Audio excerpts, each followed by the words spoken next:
pisah karo anak. Kok abot nggonku nyangka urip iki.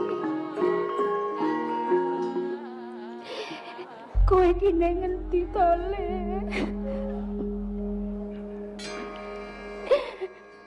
Aku arep jerit karo sapa? Aku arep nangis karo sapa yen kaya ngene iki? Kaya aku wis ora kuat urip kaya ngene iki. Mergo aku nemoni lelakon sing abot. Aku duwe anak suwe pisan. Aku nang kene iki mung gelak-gelik goleki kowe, Le. Aku tadi wong wedok sing kesiksa karo bojo. Kowe iki ngopo, Mbak? Saben-saben mung lungguh ngalamun netes keluh. Kowe iki ngopo? Kok dadak takon? Kudu nek rasa takon kowe ngerti karo atiku. Aku ki dudu dukun sing pinter mbatang atine liyan. Ning omah kene iki anane mengaku karo kowe. Nek kowe mung sedih, kowe mung tansah nangis. Apa ora jeneng bebingung aku apa Mbak Yu? Kowe aja nggugu karepmu dhewe. Nang kene iki kowe ora iso ngrasake atiku sing kaya gejuwing-juwing. Kowe ora ngerti kahananku. Saben dina aku meneng. Mergo aku ngrasake kahanan uripku. Endi kowe goleki anakku? Kowe ora iso nambani atiku. Lho, lak malah beda perkarane. Saiki coba. Apa kowe getuni lelakonmu sing wis kawuri? Iya. Iya. Kowe getun. Mergo kowe biyen urip ning omah sing magrong-magrong ning Kasultanan Pajang. Tak gawa lunga ning alas sirapan kene. Kowe getun. Kowe getun le ora nyanding bondo. Iya. Uripku nek mung ora nyanding bondo ora apa-apa. Ning atiku wis kesiksa mergo bojo.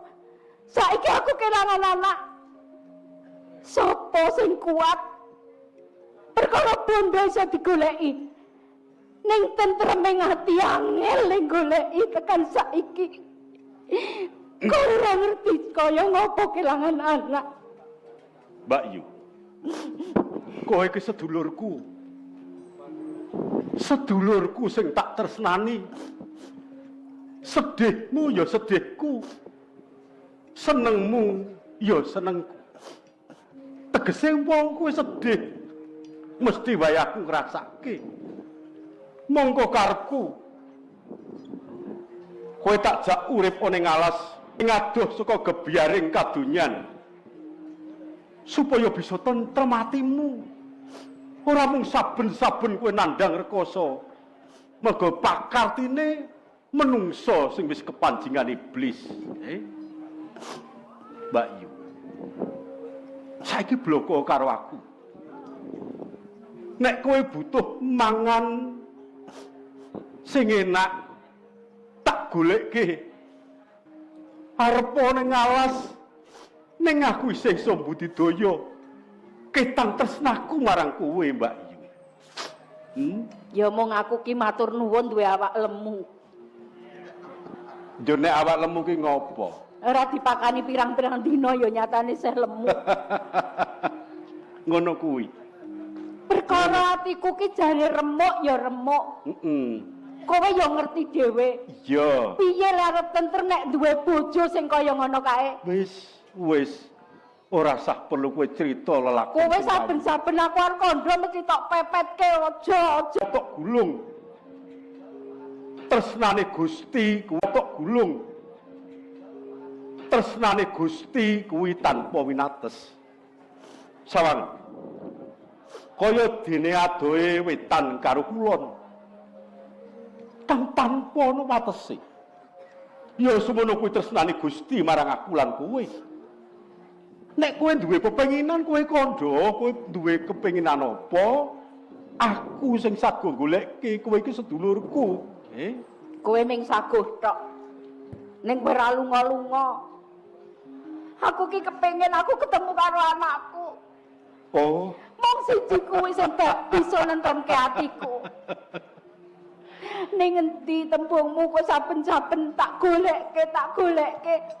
Ning nyatane tekan saiki kok ora iso goleki anakku. kowe kangen karo anakmu. Iya. Aku tak takon. Antarane awakmu dhewe karo anakmu, kowe abot endi? Kowe tresna apa ora marang anakmu? Sing jeneng anak kaya ngapa wae mesti bakal ditresnani karo wong tuane. Ya kaya ngene iki tresnaku karo anakku. Maknane tresna kowe kudu gelem kurban marang wong sing ditresnani. Apa wae bakal tak korbanke kanggo anakku. Tenang. Kanggo wong sing tak tresnani bakal tak korbanke. Aku saguh meruhake kowe marang anakmu. Ning Tenan?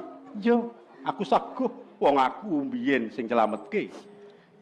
Terus Ning aku duwe panjaluk. Nek kowe ketemu lan weruh anakmu, kowe aja bloko yen kowe biyunge. loh.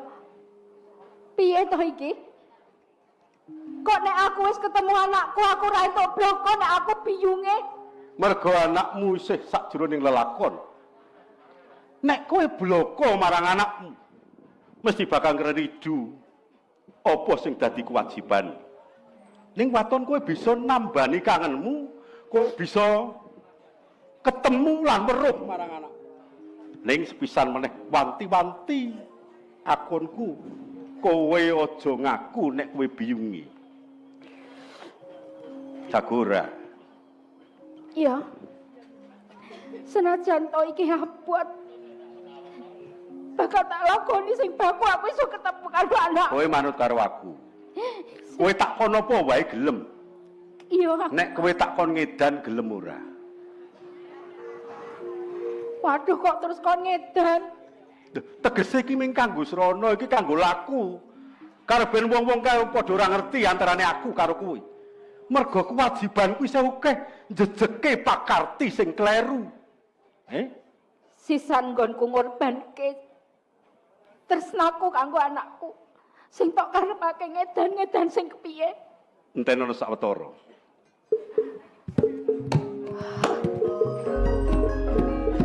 Le.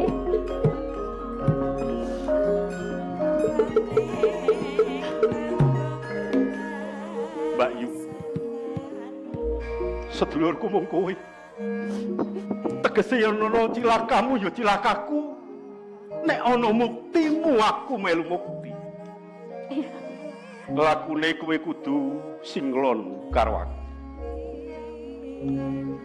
Topeng kuwi nggunen. Yen ketemu wong sapa wae aja nganti ngaku kowe sapa. Mergo wong ki wetengen kene ngerti yen kowe Nyai Gondel aku ki giring. Iki kanggo srana goleki kamukten anakmu lan buka wadi ing Kasultanan Pajang kini. Iya. Gelem. Iya. Saiki luhmu diulapi aja nangis, Karepen wong-wong padha ngarani yen awake dhewe edan ora apa-apa. Walik kowe nganggo topeng iki kepiye?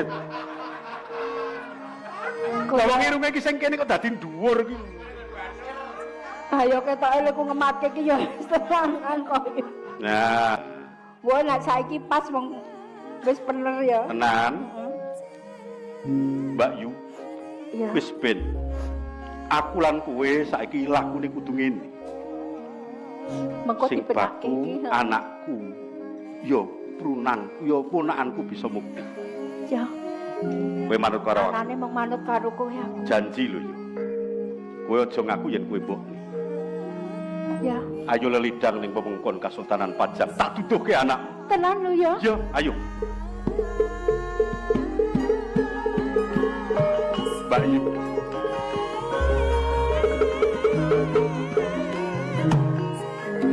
Yen nyawang kowe kaya ora kuat ta. Kawit biyen uripmu mung nandhang lelakon. Uripmu mung nandhang sedih. Disiksa dening pawongan sing ora tanggung jawab. Mung mergo blereng marang lakuning bondo. Mbak Yu, tak lapat lakumu. Muga-muga bisa nyumurupi anakmu, Mbak Yu. Sapa sing arep nyikorot bocah iki? Adu arep karo aku.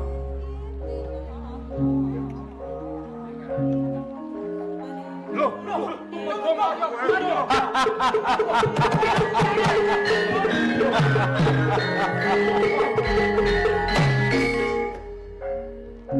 Le, wong-wong Pajang wis padha mlayu. Gundil, Bapak, kowe kaget karo aku. sampean Bapak tumambang Arya Gunung. Sampean sinten, Pak? Le, Pandan. Ora perlu kowe dadak takon sapa aku. Sesuk kowe bakal ngerti nek wis tekan Titiwanci. Ning saiki aku ngerti. Nek uripmu lagi ana ing bebaya. Aku ngerti kowe diancam dening celurut-celurut Pajang kae. Rahayunipun wonten sampean, Pak. Kula nedha rima sanget upami mboten kula sampun dumugi ning pejah. Kowe saiki manut aku. Yen kowe golek lacak perkara patine wong tuamu, kowe jujuka ning Gunung Kidul. Ning kono ana gerombolaning para sekti sing aran gerombolan Sawerwuluh. Kanthi tetunggule sing jenenge Ngangrang Sewu. Nek kowe ketemu karo wong-wongku, kowe bakal entuk lacak sapa sing nyikara wong tuamu.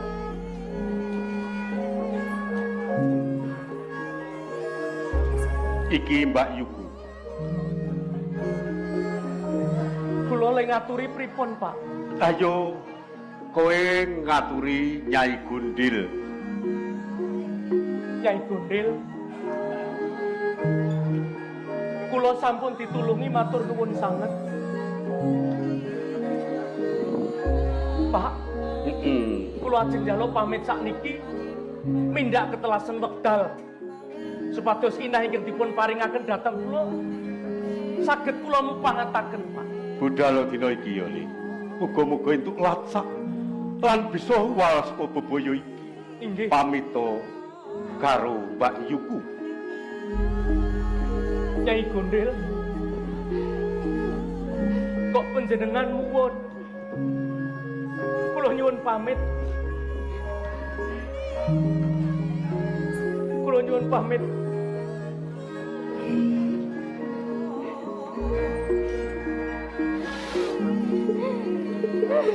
Sampun, Pak.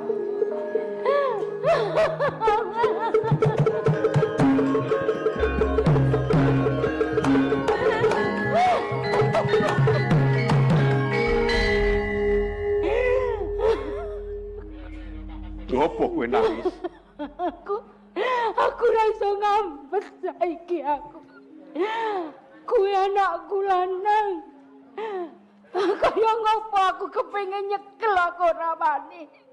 Kepengin tak kekep aku ora wani. Mergo aku ngelingi janjiku. Aku kudu ngorbanke kanggo anakku. Gundil. Dalan sing diliwati anakmu kuwi wis bener. Larane atimu mergo ning kowe manut aku. Anakmu ditutke saka kaduan. Ya. Ning mengko ya ora entuk nyekel meneh. Wis to kowe manut aku. Iki durung Titiwanci. Ya. Abot kaya ngopo tak lakoni. Saiki ayo aja kesuwen nututi anakku. Topengmu dienggo meneh. Saiki dienggo. Ya. Ya. Ayo ditutke anakmu.